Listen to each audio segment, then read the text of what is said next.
बौद्ध भिक्षु सुमित रत्न मेरा नाम है। हम लोग लखनऊ से आए हैं और अकेले नहीं हैं, सैकड़ों लोग हम लोग आए हैं और पूरे प्रदेश के बौद्ध भिक्षु अलग अलग क्षेत्रों में बसों से गाड़ियों से पहुंच रहे हैं।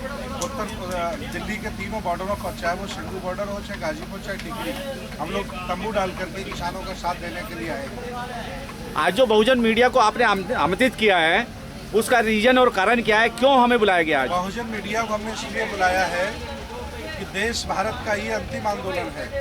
अगर ये किसानों का आंदोलन फेल हो गया तो ये देश गिरवी रख जाएगा अडानी और अंबानी की। इसलिए मैं चाहता हूँ कि सारे बहुजन अपनी पूरी ताकत लगा दें, सारे सामाजिक, राजनीतिक, धार्मिक, आर्थिक लोग पूरी ताकत लगा दें।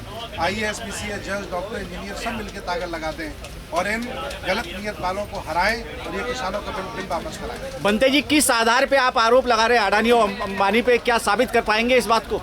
अच्छी तरह से साबित कर देंगे। जी बोलिए। बिल बनाने से पहले सरकार ने और मोदी जी ने अडानी को गोदाम बनाने का अधिकार दे दिया। कई जगह बन चुके हैं उनके वेयर हाउस बड़े बड़े जी।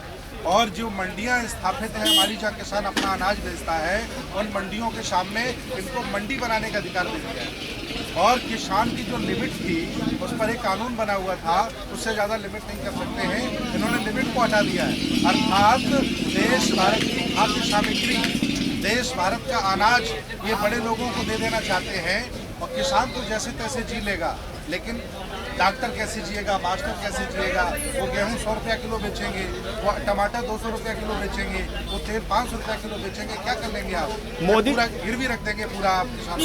मोदी सरकार कहती है कि हमने किसानों के लिए बहुत कुछ किया। अभी उन्होंने जो है 6,000 रुपये साल का उनको दिया। इसके अलावा 5 लाख रुपए बीमे का आयुष्मान कार्ड बनाया। इसके अलावा जो भी प्राकृतिक आपदा होती है उसमें किसानों का जो कर्ज माफी भी किया है सरकार ने। तो मोदी सरकार कहाँ गलत है? मोदी सरकार जब से आई है तब से स्थायी समाधान उन्होंने कोई नहीं किया है जी। अब तक वो अस्थायी समाधान करते हैं। जैसे बेटी हमारे घर में पैदा हुई, शादी करा देना। किसानों की समस्या पर कभी ध्यान नहीं दिया। 2,000 रुपये भेज देना। अब 2,000 रुपये में क्या होता बताइए? ये पूरा आंदोलन चल रहा है, किसानों के घर में कितनी समस्याएं, बीमारों से क्या हो जाएगा? ये तो झूठ बोलते हैं, झूठ बोल करके हम लोगों को बदला रहे हैं। नहीं, उन्होंने कहा कि हमने जो 3 बिल बनाए किसानों के हित में बनाए, किसानों को इससे बहुत बड़ा फायदा होने जा रहा है। उनको माल मंडियों में बिकेगा, उनको जो है जो उनकी उपज है उसका दाम उचित मिलेगा। फिर बिल कैसे गलत हो सकता है? मोदी सरकार के लिए बिल अच्छा बनाया है। हाँ। और देश भारत के पढ़े लिखे किसान जिनके पास M.Ed, M.Phil, PhD यानी कितनी डिग्रियां हैं, मैं खुद पढ़ा लिखा बहुत लिखा हूँ, हमने पूरा किसान बिल पढ़ा है। अगर किसान बिल ये लागू हो गया तो किसान नहीं बनेगा, मजदूर हो जाएगा। कैसे देश गिरवी रख जाएगा अडानी अंबानी के। बनते जी, सरकार कह रही है कि आप जैसे पढ़े लिखे लोग जो है किसानों को भ्रमित कर रहे हैं कि बिल के अंदर बहुत अच्छे फायदे हैं, आप उसका नेगेटिव पॉइंट ले रहे हैं। पर देखिए, सरकार बेवजह के आरोप लगा रही है, उन आरोपों से कुछ होने जाने वाला है नहीं। हमारे पढ़े लिखे किसानों की टीम के लोग, हमारी पूरी जो पढ़े लिखे किसानों के संगठन हैं, वो बराबर सरकार से डिबेट कर रहे हैं। वो एक पैर पीछे हटाने को तैयार नहीं है और किसान भी झुकने को तैयार नहीं है। बनते जी, जिस तरीके से यहाँ कोट पैंट पहन के किसान आ रहे हैं और अच्छे यहाँ के जिसके पिज़्ज़ा वगैरह खा रहे हैं, वो सरकार कह रही है कि किसान कभी कोट पैंट पहन ही नहीं सकता, पिज़्ज़ा खा ही नहीं सकता, रसगुल्ले खा ही नहीं सकता।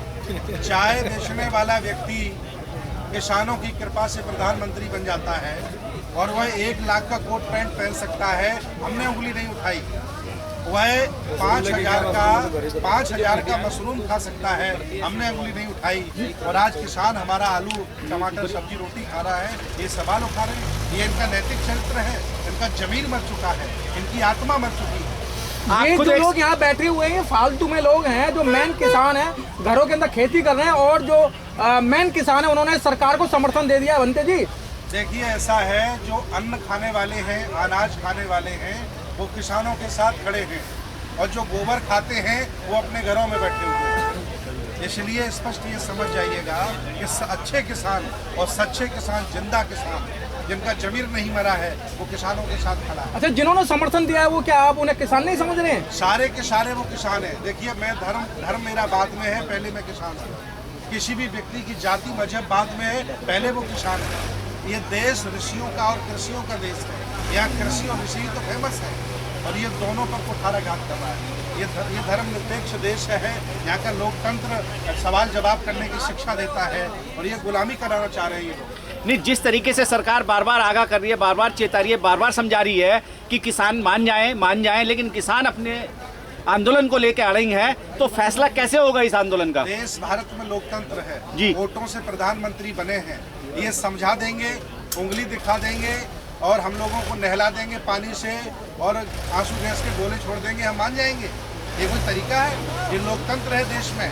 अमेरिका इतना बड़ा देश है, इतना बड़ा लोकतंत्र वहाँ चलता है, ऐसे कैसे दबा देंगे इस देश को? नहीं, जिस देश का गृह मंत्री तड़ीपार हो, सजाए हाफ्ता हो, तो क्या इस देश में कानून व्यवस्था लागू हो सकती है क्या? देखिए, ये षड्यंत्र के तहत फैलाया गया कि राजनीति करना बहुत खराब बात है। हाँ। तो जो अच्छे लोग थे वो डॉक्टर बनने लगे, मास्टर बनने लगे, वैज्ञानिक बनने लगे, राजनीति वो लोग करने लगे जो वाकई नंबर 1 के हरामी लोग हुआ करते थे। जी। तो चूंकि जब संवैधानिक पद बटे तो वो भी MP MLA बने। हाँ, हाँ। लेकिन अब हम लोगों को सिखा रहे हैं कि भारतीय संविधान के तहत अच्छे लोगों को राजनीति करनी चाहिए। एक नए लोगों की फौज तैयार हो जो अच्छे हों, जिनका न्यायिक चरित्र हो, ईमानदार हो, जिनका मन साफ हो, दिल साफ हो, वो राजनीति करें। नरेंद्र मोदी जी तो मन की बात अपनी पत्नी से नहीं कर पाए, वो किसानों से क्या करेंगे? जी। मोदी जी जो है बोल रहे बिल बहुत अच्छा है, लोग भरोसा क्यों नहीं कर रहे मोदी जी की बात? भरोसा अब होगा नहीं। 2014 में आपने भरोसा किया। पहले नरेंद्र मोदी थे, अब नरेंद्र मोदी आसाराम के छोटे भाई झांसाराम बन चुके हैं। और आप विश्वास ना करें तो उनकी दाढ़ी देख लीजिए और उनके तौर तरीके देख लीजिए। आजकल वो किसानों की चिंता नहीं, दाढ़ी की चिंता ज्यादा कर रहे हैं कि बाल कौन सा काला रह गया, कौन सा पीला रह गया। बंगाल के अंदर चुनाव है तो अपने टैगोर की एक वो जो भूमिका नेता है, उनकी रूपरेखा तो करनी है ना सर। देखिए, जिनका नैतिक चरित्र मर जाता हो और वो देश का बंटवारा करने के लिए तुल जाए तो बंटवारा कर ही देता है। अच्छे लोग राजनीति में आए, ऐसे लोग अपने आप भाग जाएंगे, ये जेल में चले जाएंगे। बनते ही 2014 में तो वायदे किए थे नरेंद्र मोदी जी ने, लेकिन 2019 में कोई नहीं वायदा किया, फिर उन्हें क्यों प्रधानमंत्री बनाया गया? देश भारत दया, करुणाशील, भाईचारा का देश है। ये यहाँ के लोग, यहाँ हम लोग मेहमान को अतिथि देवो भव मानते हैं। कोई व्यक्ति आया, उसने वादे किए, हम लोगों ने उसकी बात मान ली, लेकिन जब देखा तो झूठा निकला, महा झूठा निकला। अब सब समझ गए हैं कि नंबर 1 का झूठा व्यक्ति है, इस पर विश्वास नहीं करना है। इसलिए तो हम लोग 1 महीने से बैठे हैं। नहीं। अगर विश्वास होता तो हम चले गए होते। बनते जी, जिस तरीके से आप यहाँ आंदोलन कर रहे हैं, किसानों को समर्थन दे रहे हैं, क्या आपको जानकारी है कि आपके खिलाफ भी FIR हो सकती है, आप भी जेल में जा सकते मेरे हैं? खिलाफ FIR हो जाए कोई फर्क नहीं पड़ता, हम जेल जाने के लिए तैयार हैं। अरे भाई, हम मंदिर में रहते वैसे जेल में रह लेंगे, क्या फर्क पड़ता है? जब हम यहाँ 1.5 महीने से किसान खुले आसमान में रह रहा है, प्रधानमंत्री के और भाजपा के लोगों की आंखों की शर्म मर गई, उनको शर्म नहीं आ रही है कि पूरी दुनिया में पूरे भारत को थूका जा रहा है, पूरी दुनिया में बेइज्जती भारत की जाती है कि वहाँ का अन्नदाता रोडों पे बैठा है और ये मजे ले रहे हैं सब लोग। जो यहाँ लोग बैठे हुए हैं वो बिल्कुल नहीं समझ पा रहे हैं, लेकिन गांव के अंदर मंत्रियों को और जो बीजेपी के कार्यकर्ता उनको एक चौपा लगा के, पंचायत लगा के समझाया जा रहा है। गांव के किसान मंत्रियों को घुसने नहीं दे रहे हैं। ये भाजपा वाले लोग ड्रामा कर रहे हैं। कोई भी आदमी गांव में नहीं घुस पा रहा है, किसान घुसने नहीं दे रहे हैं। कह रहे हैं कि वहाँ जाइए, किसान वहाँ बैठे हैं, गांव में घुसने की जगह नहीं है। अच्छा बनते जी, एक बड़ा महत्वपूर्ण सवाल है, पाकिस्तान के प्रधानमंत्री की माताजी मर जाती हैं, खत्म हो जाती है, तो उनके लिए संवेदना पत्र तो प्रधानमंत्री के पास है लिखने के लिए, लेकिन जो यहाँ किसान अब तक 35 से 40 किसान मर चुके हैं, उनके संवेदना में एक भी ट्विटर लाइन नहीं लिखी, ना ही कोई संदेश दिया अपनी मन की बात में, ऐसा क्यों? देखिए, यही तो कहते हैं कि बेईमानी है भाई, एक तरफा प्यार नहीं होता है ना। हम लोग उनसे मोहब्बत करते रहे, उन्हें हम देश का प्रधानमंत्री मानते रहे और वो हमारे साथ दगा करते रहे, तो हम लोग मोहब्बत के मारे हुए लोग हैं। हमने बीजेपी से, नरेंद्र मोदी से मोहब्बत की थी, अब हमें क्या मिला? बेवफाई मिली। इसलिए हम आह्वान करते हैं सारे लोगों से, इन झूठों से बच के रहना है और घर वापस नहीं जाना है, और तब तक नहीं जाना है जब तक किसानों का बिल वापस नहीं हो जाए। हम लोग यहीं डटे रहेंगे और यहीं पड़े रहेंगे। वो आपकी बात मानने को तैयार नहीं है, आप उनकी बात मानने को तैयार नहीं है, तो फैसला कैसे होगा बनते जी? ये लोकतंत्र है, लोकतंत्र है, उन्हें मेरी बात माननी पड़ेगी। वो किसी राजा के बेटे नहीं है जो राजा बन गए हैं। हम लोगों ने वोट देकर के राजा बनाया है, उन्हें माननी पड़ेगी, 1000 बार माननी पड़ेगी, क्योंकि उनका न्यायिक चरित्र मर गया है। इसलिए मेरी बात को वो सुन नहीं रहे हैं, लेकिन सुनना पड़ेगा। आज अभी वो मेरा धैर्य देख रहे थे, किसानों का धैर्य देख रहे थे। पहले आरोप लगा रहे थे 4-5 आदमी आए भाग जाएंगे, बोले फिर 2-4 हजार आए चले जाएंगे। अरे क्या लंगर इनका चलेगा, आटा दाल कहाँ से लाएंगे? उन्हें ये पता नहीं है कि हम लोग 5 साल की व्यवस्था करके आए हुए हैं। पूरे इस बॉर्डर को यहीं को पूरा घर बना देंगे, बुद्ध विहार बना देंगे, आश्रम बना देंगे, यहीं रहेंगे, यहीं पूजा पाठ करेंगे, लेकिन वापस जाने वाले नहीं है जब तक ये बिल वापस नहीं हो जाता। निज सूत्रों से मिली जानकारी के अनुसार मैं आपसे बात करना चाहूँगा, अगर कल के वार्तालाप में सफलता नहीं मिली है सरकार को तो उसके बाद में कुछ भी हो सकता है, तो क्या आप वो सब झेलने के लिए तैयार हैं? हम शांति का रास्ता अपनाएंगे और फिर ये जो किसान समिति है हमारी, हाँ। हमारे जो महत्वपूर्ण लोग हैं जिनको जिम्मेदार हम लोगों ने बनाया है, उनका जैसा निर्णय होगा उस निर्णय के अनुसार हम चलेंगे। वो कहेंगे कि चलो युद्ध जारी होना चाहिए तो हम युद्ध भी तैयार करेंगे। हमारा सिख तलवार लेकर आया है और हम लोग भी करुणा दया शील लेकर के आए हैं, और अगर वो कहेंगे कि यहीं बैठे रहिए तो यहीं बैठे रहेंगे, हम तैयार हैं।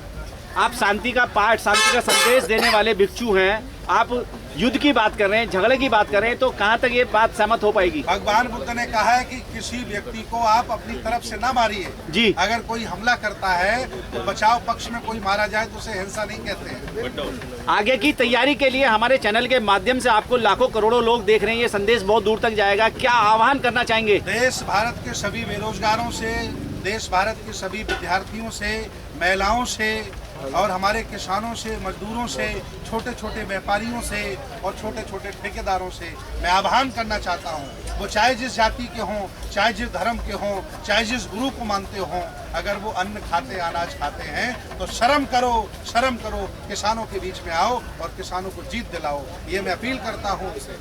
चलिए ठीक है। ममता जी, इस समय एक बहुत बड़ा त्योहार आ रहा है, इसमें भारतवर्ष ही नहीं उसे सभी लोग देखते हैं, गणतंत्र दिवस की क्या तैयारी है, किसानों की यहाँ की क्या तैयारी है? ये गणतंत्र दिवस वो दिन है, इसी दिन देश भारत में संविधान लागू हुआ था। अगर हम जैसा एक सन्यासी आंखों में आंखें डाल करके प्रधानमंत्री से बात करता है तो ये गणतंत्र की वजह से करता है, संविधान की वजह से करता है। हम सारे लोग गणतंत्र दिवस मनाएंगे और जरूरत पड़ी तो लाल किला पे झंडा भी फहराने जाएंगे। ठीक भाई एक सेकंड दे दे, बहुत बढ़िया भाई। बहुत बहुत धन्यवाद। एक सेकंड सुन, अलग से कर लीजिए, किधर से अरे रुको ताऊ, ये इधर करो, सारे यहीं बैठ रहो, माइक इधर रखो, माइक इधर रख दो। ना ताऊ अभी रुक जाओ, अभी मत लड़ो, बाद में लड़ना। बात आ रही है यार। हाँ तो रुक जाओ रुको